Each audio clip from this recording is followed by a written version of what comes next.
Hello મિત્રો, સ્વાગત છે તમારું અમારી મેહોણાનો મીઠા સ્વાદ ચેનલમાં। તો આજે આપણે બનાવવાની છે મિક્સ દાળ, એટલે કે પંચરત્ન દાળ, જે અત્યારે શિયાળામાં ખાવી બહુ સારી। અંદર અડદની દાળ છે, મગની મોગર છે, તુવરની છે, ચણાની છે, મસૂરની છે, બધી દાળ ભેગી કરી હ। અને હવે આપણે આજે દાળ બનાવીશું। આપણે દાળ બનાવવા માટે એની અંદર 3 ગ્લાસ પાણી નાખી દઈશું।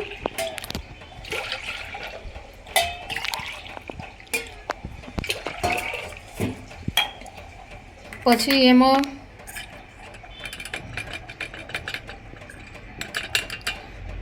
અડધી ચમચી હળદર નાખી દઈશું। ચમચી હળદર નાખીને પછી 1 ચમચી જેટલું મીઠું નાખી દઈશું।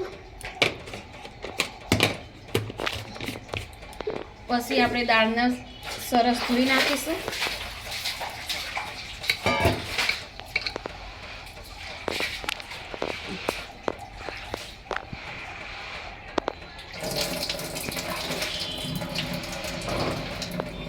આપણી દાળ સરસ ધોવાઈ જઈએ પછી એમ કુકરમાં નાખી દઈશું। અને દાળનો સરસ ટેસ્ટી બનાવવા માટે, એનો સરસ સ્વાદ માટે એમાં આપણે એક સિક્રેટ વસ્તુ નાખશું।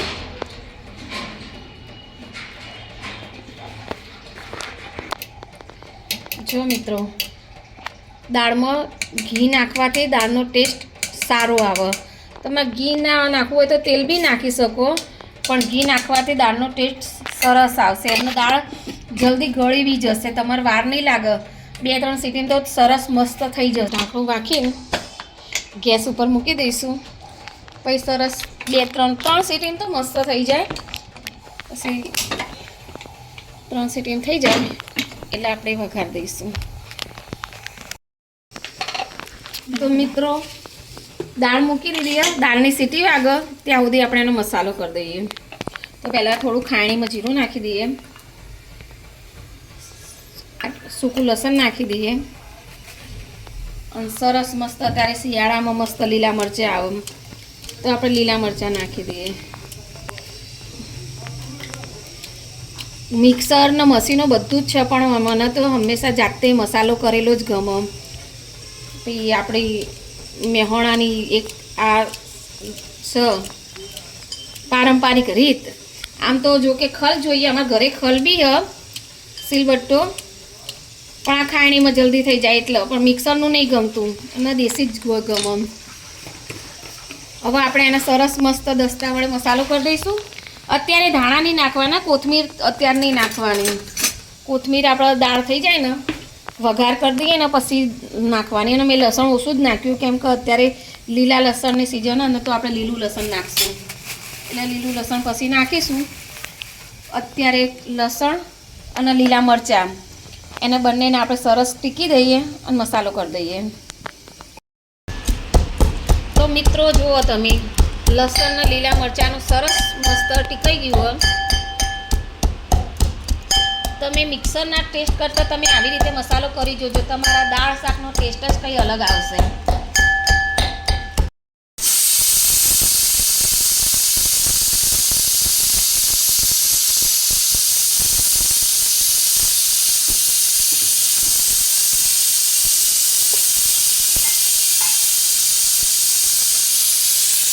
દાળની સીટીઓ વાગી જઈએ આપણે એનો મસાલો કરી દેજો। અમે લસણનો મરચાં સરસ એવા ટીકી દીધા, તો થોડી હળદર અત્યારે ઓછી નાખવાની, કેમ કે આપણે બાફવામાં નાખી હતી।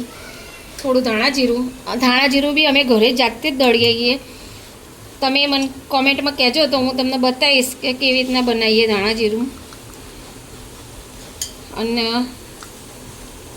1-1.5 ચમચી લાલ મરચું નાખવાનું।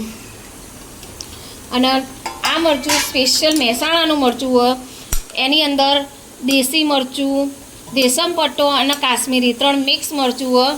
બહુ સરસ શાક બને, એનો ટેસ્ટ બી સારો હોય, એનો રસો બી જાડો થાય, પાણી જેવો રસો નહીં થતો। તમારે જોઈતું હોય તો મને કમેન્ટમાં જરૂર કહેજો, હું તમને એડ્રેસ આપીશ। સોરી મિત્રો, હું મીઠું ભૂલી જઈ હતી, બાફવામાં નાખ્યું હતું એટલે અત્યારે તો થોડું જ નાખવાનું, કે શું મસાલાની અંદર ટેસ્ટ જરૂર, તો પછી મસાલો મોડો લાગે, એટલે થોડું મીઠું નાખી દેવાનું, બહુ નહીં નાખવાનું, નહીં તો પછી આપણી દાળ ખારી થઈ જાય. ખારી થઈ જાય તો મજા ના આવે. કેમ કે થોડું મોડું ખાવું સારું, પણ ખારું ના ખવાય. જોઈ લો મિત્રો, આપણી મસ્ત મસાલાની ટેસ્ટ થઈ જઈએ. મને આવું બધું બોલતા નહીં ફાવતું. હું એકદમ દેશી સાદી સિમ્પલ માણસ છું.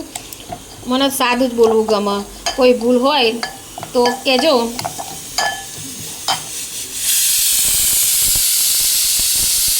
મિત્રો જોઈ લો, આપણી દાળ સરસ એવી બફાઈ જઈએ, મસ્ત એવી. તો આપણે એનો વઘાર કરી દઈએ સરસ એવો. તમને હું સાદી સિમ્પલ મારી ગામડાની જ રેસીપી બતાવી.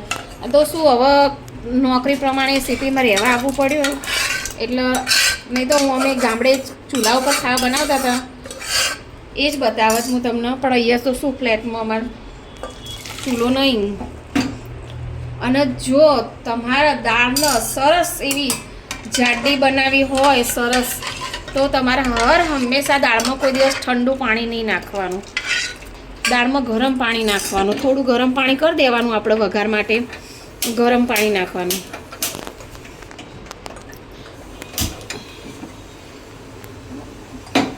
મારા તમને કોઈ બહુ હાઈફાઈ વિડીયો નહીં આવે. મારા વિડીયો તમને સાદા સિમ્પલ દેશી ગામડાના જ આવશે. બસ ખાલી ગેસ ઉપર ખાવા બનાવો. તમને મેહોણાનો ઓરિજિનલ ટેસ્ટ મળશે. જો આપણો કુકર થઈ ગયો, તો આપણો સરસ અંદર તેલ નાખી દઈએ. બસ આટલું તો બહુ થઈ ગયું.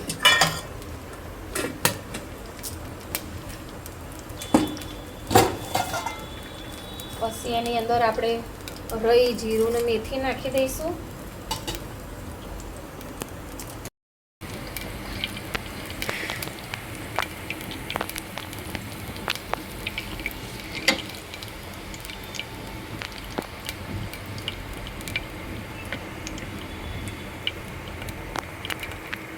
સરસ રઈ જીરું ને થઈ ગયું, તો આપણે એની અંદર હિંગ નાખી દઈશું.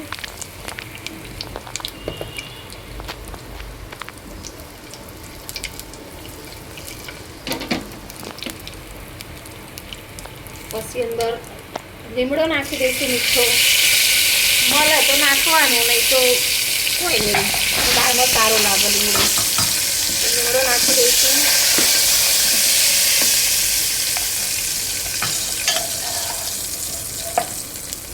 પછી આપણો તૈયાર કરેલો મસાલો નાખી દઈશું.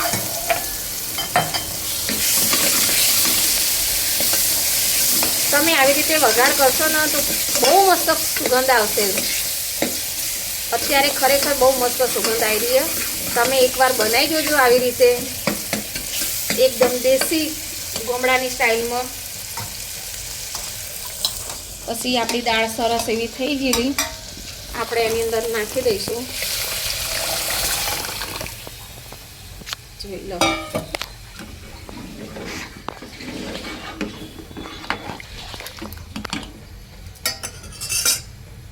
થોડી જાડી લાગતી હોય તો થોડું પાણી નાખી દેવાનું. કે આપણે પાણીમાં બધો મસાલો ચોટ્યો હોય ને. જો હું ગરમ જ પાણી લઉં, ઠંડુ પાણી નહીં લેવાનું. ઠંડા પાણીથી આપણા મરચું મસાલાનો ટેસ્ટ નહીં આવતો, અને દાળ બી પતલી થઈ જાય. મરચું મસાલાનો ટેસ્ટ બી જળવાઈ રહે અને દાળનું થિકનેસ બી રહે. એટલા માટે ગરમ પાણી જ નાખવાનું. જો કેટલો સરસ દાળનો કલર આવી ગયો.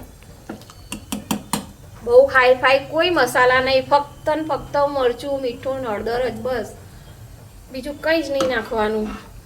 એકદમ આપણી દરેકના ઘરમાં બધા મસાલા અવેલેબલ હોતા નહીં, અને મને તો મસાલાવાળું ગમતું જ નહીં. મને દેશી જ ગમે.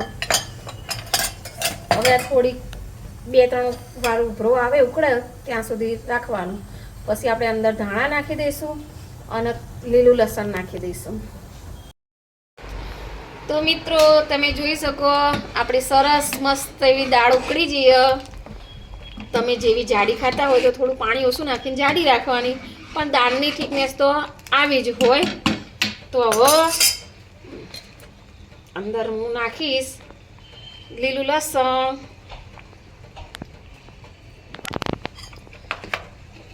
પછી નાખી દઈશું ધાણા. પાછળથી નાખવાના તો ધાણાનો ટેસ્ટ બી સરસ આવશે અને લીલા લસણનો ટેસ્ટ બી સારો આવશે.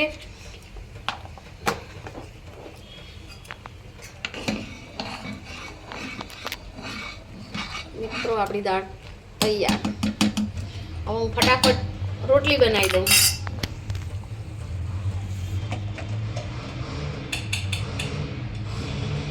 મિત્રો ફાઇનલી આપણું જમવાનું થઈ ગયું.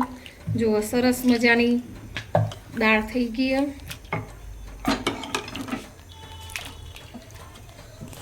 દાળમાં તમે સિંગ તેલ, અત્યારે તો તલનું તેલ સારું હોય, તલનું તેલ ખાઓ કે ઘી ખાઓ, ઘી વાળી બી મસ્ત લાગે. અને ગરમા ગરમ રોટલી, ગોળ, અને આપણે મેહોણાના એટલે આપણે છાશ વગર તો ચાલે નહીં, એટલે છાશ તો જોઈએ ને જોઈએ જ. અને તમને મારી રેસીપી ગમતી હોય તો તમે કંઈક રેસીપી જાણવા માગતા હોય તો મને કમેન્ટ કરીને જરૂરથી કહેજો. અને લાઈક, શેર ને સબસ્ક્રાઈબથી જરૂર કરજો.